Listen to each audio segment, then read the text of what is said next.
Hello, SimTheWorld here. We are back with our Car Mechanic Simulator 2018 series.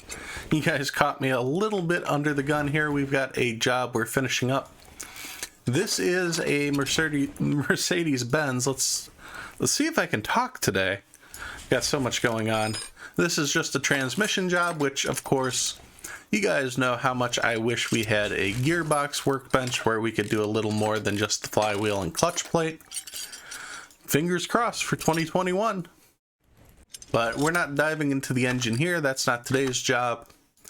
Though it is a DLC car I want to take a look at. I feel like they spent a lot of time with the Mercedes-Benz cars in particular.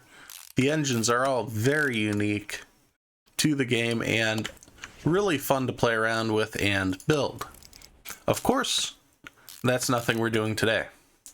Today we've got something else in mind. Something very special rolled into the shop needing some engine work. If you can catch the theme, we are doing a lot of engine repairs, transmission and suspension work, or brake work. Well, it is somewhat interesting. It doesn't feel as unique to the cars as engine work will be. So that's kind of the theme of this series going forward, at least for the meantime. So yeah, we got the Mercedes-Benz W124. We'll wrap this up and get paid, make a little bit more money, and we'll turn our heads to the Ford GT40. What a car. I don't even know how it ended up in our shop. I don't think you'd see these rolling around every day. At this point, these cars are probably in a museum. But let's go ahead and check out what we have going on. So we have a lack of engine power, we have some gearbox issues, and so it looks like most of our work is going to be on the transmission. So let's actually take care of that. You know what? I take that thoroughly back. Let's go under and test the engine. Because remember last time we had so many issues with trying to make sure everything was correctly finished, and of course I missed a few parts. Not today.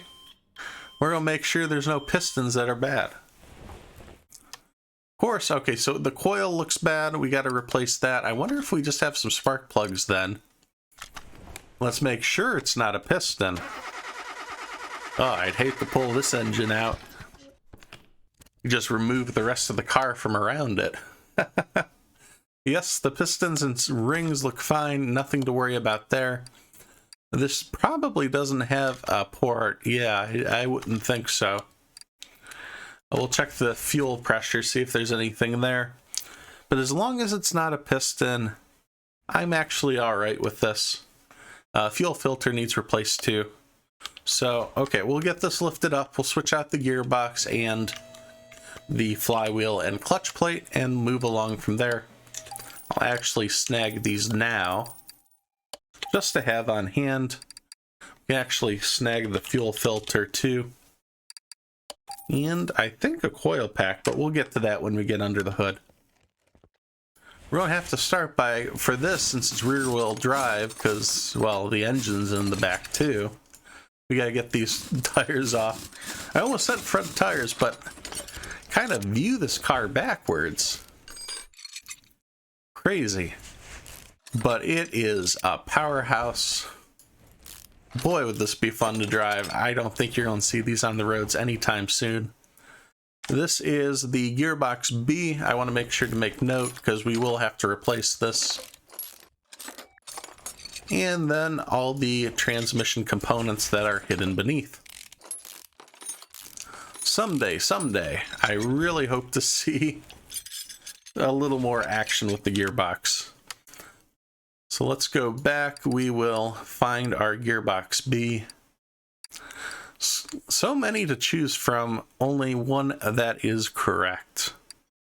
There it is. It was hiding from me the whole time. Should have just looked for the Ford logo.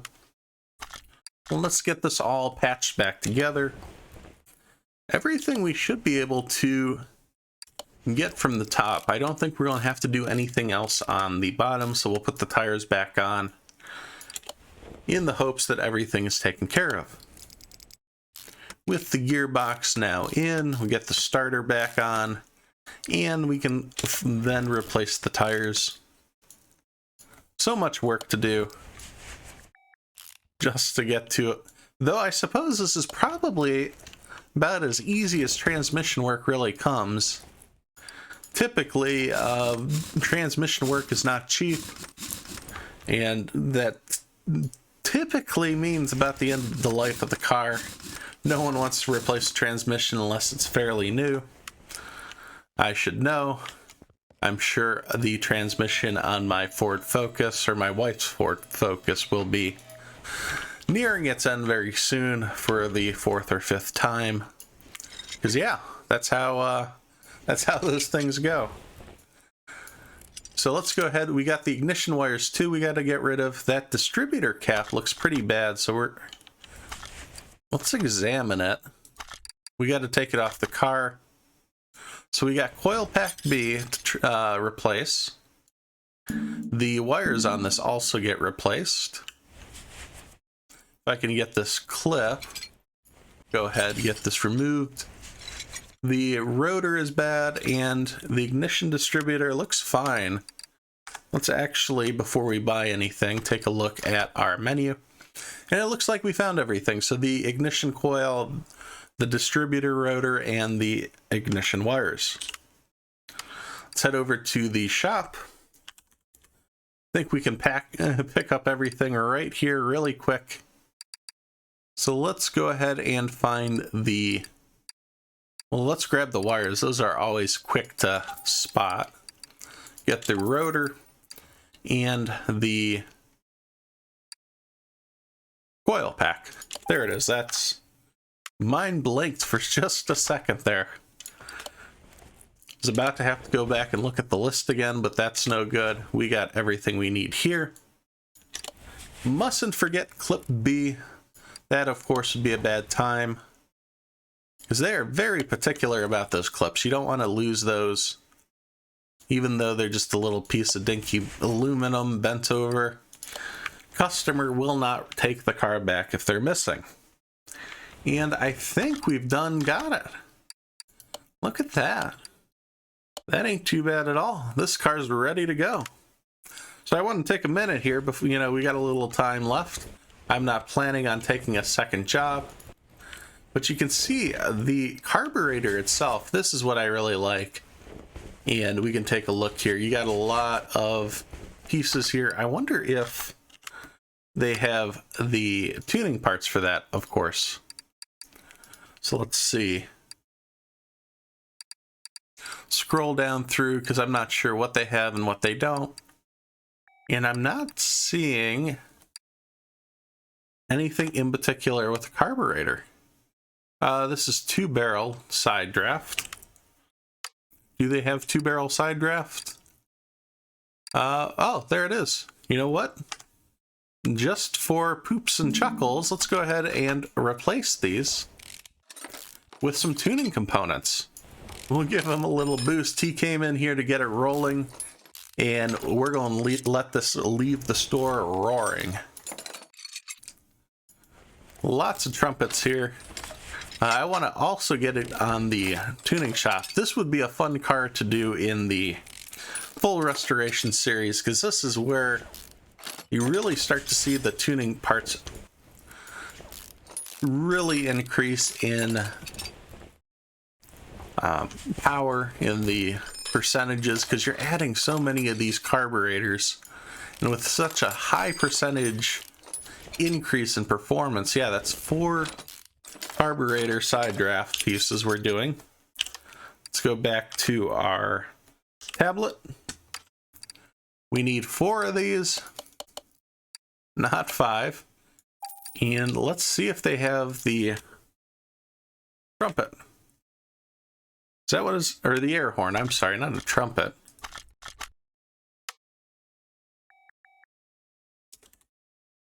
Yeah, I didn't think they did. That's a little disappointing. Seeing some chromed out pieces would have been cool. But even with this, this might just work quite nicely. And of course, this is where I want to see a little bit of customizing in Car Mechanic Simulator 2021, wherein, you know, if we're doing this, we can then get new air horns here, or the air trumpet. Oh yeah, it was trumpet. I was right. Of course, they didn't have any. Let's go with the new ones anyhow, even if they don't have our chromed out versions. But see, this we should be able to paint. That would be so fun. I think it looks so much better, especially when we're doing stuff with the tuning parts. Slap a different color paint on it, or in this case, really chrome the whole thing out. And this would look really, really good. But as of now, it is just a dream. We will see that happen in just a bit, though, if we get lucky enough. But with this, we should be wrapping this order up. We did a little bit extra because I want to see the tuning parts in here. I also want to hear what this sounds like if we get this on the dyno shop. So let's get the back end back together. Of course, this all comes apart in pieces. Make sure everything goes back how it was. I don't think there's anything else. Let's make sure nothing's missing. And we'll take this to the It Lets Me. Come on. Looking at the car. It's not going to let me move the car?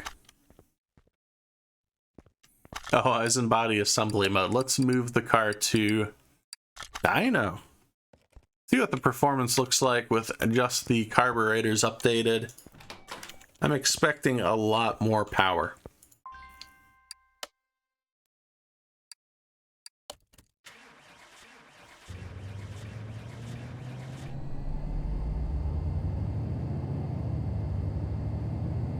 Listen to that engine roar.